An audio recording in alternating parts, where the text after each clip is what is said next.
โรงเรียนมาน่ะเศร้าเรียนได้แล้วโทรศัพท์น่ะสุดแต่บ่เปลี่ยนไปหาล้างถ้วยล้างพวงให้แม่อุ้ยแม่เดี๋ยวแน่สิไปล้างให้อยู่บวกอีหยังนั่นเดี๋ยวลูกโลดบ่มีดอกมีแต่เล่นบักเดียวโอ้ยอย่ามาโอยมาเดี๋ยวคุณครูมาเยี่ยมบ้านนี่แม่สิบอกคุณครูเลยบอกยากแม่สิวางสิเล่นแต่โทรศัพท์อย่าสิบอกร้ายแม่สิเฮ็ดให้อยู่ดอกก็เฮ็ดอยู่หั่นแหละมันบ่ไปจักเทื่อเว้าความจริงกับคุณครูโลดหาเบิ่งสวัสดีค่ะคุณครูดีมากเลยค่ะคุณแม่ค่ะอยู่บ้านนี่นักเรียนซอยงานบ้านดีบ่มีปัญหาหยังบ่ค่ะน้องอยู่บ้านก็ซอยงานอยู่ดอกค่ะแต่ว่าก็บอกยากเล่นแต่โทรศัพท์เดียวอยู่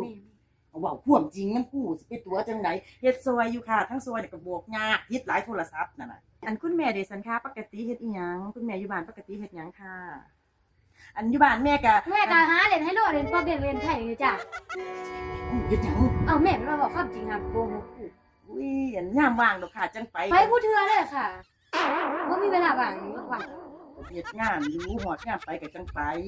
บ่แม่นนะคะไปตลอดเลยเล่นไผหรือปอบเล่นเยี่ยมลูกคือมาเยี่ยมแม่เนาะงานอดิเรกแม่นะคะเนาะคุณพ่อเดซันค่ะคุณพ่อเฮ็ดหยังอันพ่อบ่ค่ะพ่อบอกก็หารออุ้มไปตีรอบ้านอยู่แม่ก็จมน้ำพรเลยค่ะจมเบิดมือเบิดเว้นพ่อก็เลี้ยงไก่ไว้แต่เฮาเฮ็ดหยังไปเล่นกะตีเนี่ยจ้ะตีไก่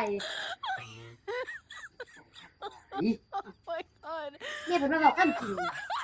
คุณครูเพิ่นก็เลี้ยงไว้ถ้าต้มถ้าหยังนี่ล่ะค่ะพอได้อยากได้กินตีอย่างเดียวค่ะบ่กินเลยค่ะอันคุณครูค่ะเมื่อซะเนาะค่ะเนาะอันนี้ล่ะค่ะเฮือนสร้างก็สิลูกก็ซอยงานดีอยู่หรอกค่ะเนาะ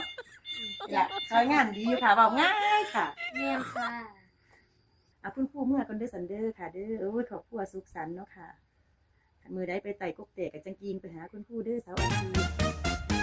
อยู่กับแม่